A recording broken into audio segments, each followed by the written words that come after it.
Hey everyone, thanks for tuning in to the June 2023 bulk market update. And honestly, as far as pricing, there's not a whole lot of news to report. Prices are pretty stable as compared to last month. The biggest move you can see on my website, there's not a lot of arrows up or down one way or the other. The biggest move is Cool Stuff Inc. seems to have doubled the price they're paying for most of the Yu-Gi-Oh hollows, and that's it. Couple of minor moves up and down, but really not a whole lot else going on. So I figured I would use this to kind of talk about the market as a whole and the more macro level changes that I've seen over the last couple of years, since there's not a whole lot of changes going on in the last month or two. We'll just start with Magic. Magic prices are, like I said, pretty stable. They're actually holding up really well considering all the news and hype and everything. Despite the stumbles that Wizards of the Coast has had in the last 18 months or so, Magic bulk prices, bulk commons and uncommons, are sitting at $6 per thousand as the ceiling. $5 per thousand is pretty common. Basic lands are in the same price range. Tokens are in the same price range. When I first got into the buying bulk a few years ago, it was common and uncommon bulk prices had hit $4 per thousand and were widely considered to be continuing to go down. There was talk of it going to 3 or 2 soon.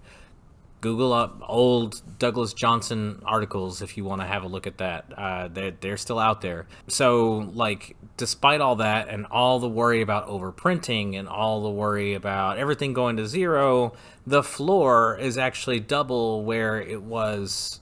It's at least 66%, if not double, 100% higher than where it was 5 years ago. That's an extraordinary piece of information. If you didn't really understand that, it's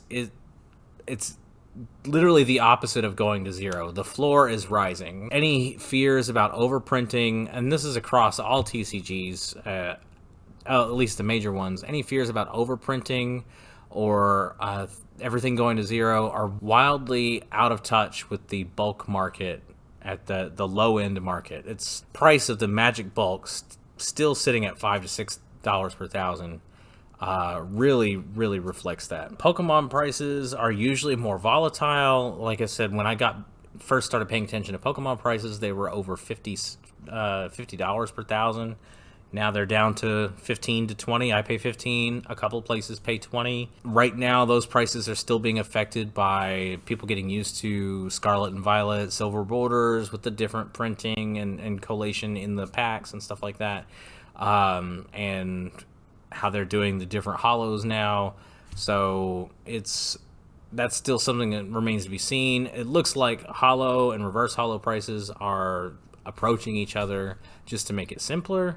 There's still some places that will not take in any silver border bulk, which is bizarre to me, but it's all right. Go for it. As far as Yu-Gi-Oh prices, they've been basically the same everywhere I can see the prices since I've been paying attention to those prices. I don't know of any online vendors that deal exclusively in Yu-Gi-Oh or primarily in Yu-Gi-Oh, so that they are more of a leader in that space like there are for Magic or for Pokemon.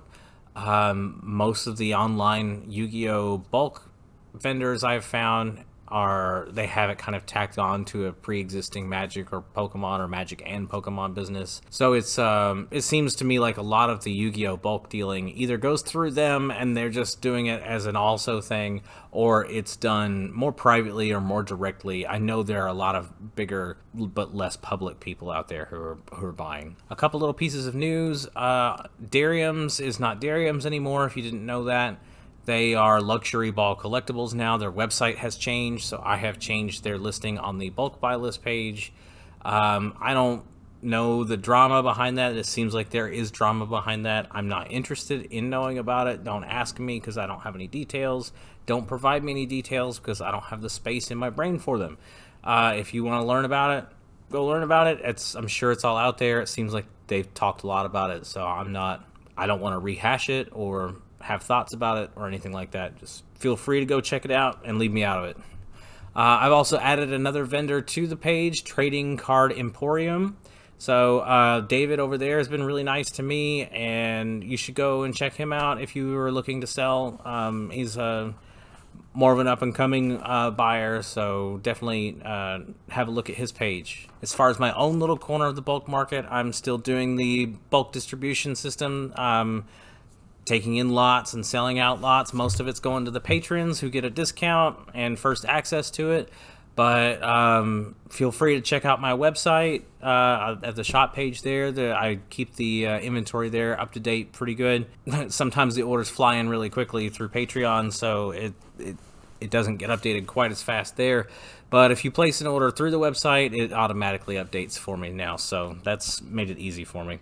And there's lots of other stuff being added in on the website there too. So I've got those 4th edition alternate cards. I'm gonna have some Pokemon pins put on there soon. Pokemon Topps Merlin stickers, V-Friends cards on there. I've got a couple of Vice Schwartz cards and some other interesting things I'm gonna find. Misprints and signatures and all that kind of stuff will go on there as well. So definitely have a look at all that, and if you have any questions or comments, you know what to do. And if you want to see me check out a website that acts like TCG Player but for sports cards, then have a look at this one right up here.